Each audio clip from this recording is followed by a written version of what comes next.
Would you like to learn a super delicious recipe for corned beef and fried cabbage?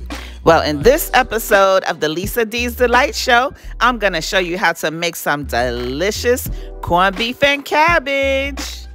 You hungry? Let's please some palates. Your exact ingredient list and measurements and such will be in the description box below. First thing you want to do is rinse off your corned beef, and then we're going to go ahead and season it. I like to season mine with the little packet that comes with the corned beef, as well as some Lipton onion soup mix. Basically, what's in that little packet that comes with the meat is mustard seeds, coriander, bay leaves, dill seeds, and peppercorn most times. Oh, I didn't get it on camera, but also add a teaspoon of brown sugar. No, it doesn't make it sweet. Shut your face. It just balances out the flavors. Never add salt, though, to your corned beef because it's brined in salt already. So if you add salt, it might be a little too salty.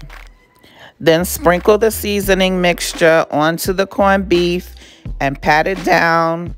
Press hard to get it up and stuck. Then flip it over and do the same thing to the other side. We season all sides around these parts.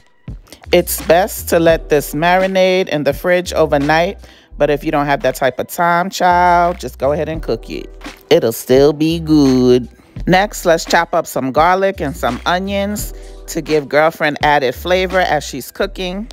Next, put her in a pot and fill the pot with water. I usually use beef broth, but today I'm using water. Make sure the water covers the top of her. And then add the garlic and onions on top, as well as 2 bay leaves. Then bring it to a boil on high heat, and once it boils, reduce the heat to low and cover it and let it simmer for about 3 to 3.5 hours, depending on the size of your corned beef. I like to make my cabbage separate because I like fried cabbage.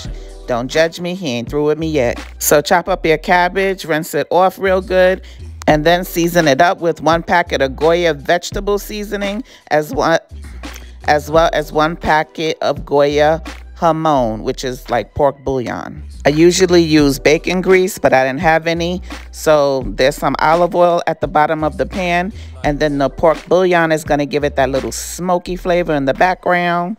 I also added some onion powder, garlic powder, and some fresh cracked black pepper to this.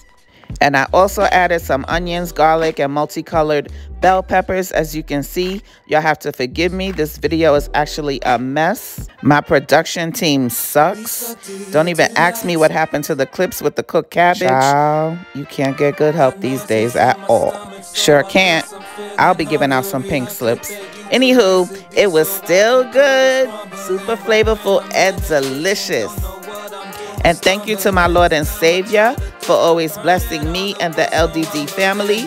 Father God, we love you, praise you, adore you, and are so grateful for everything you do. When I tell you God is good, God is good. Look how juicy, tender, flavorful. Go on and get you a bite now, honey.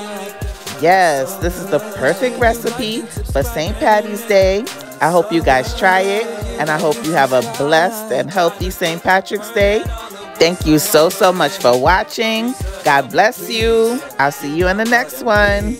Bye. You got recipes, and you make the food look so good. Make sure you like and subscribe, and you make the food look so good. Make sure you like and subscribe, and you make the food look so good. Make sure you like and subscribe, and you make the food look so good. Make sure you like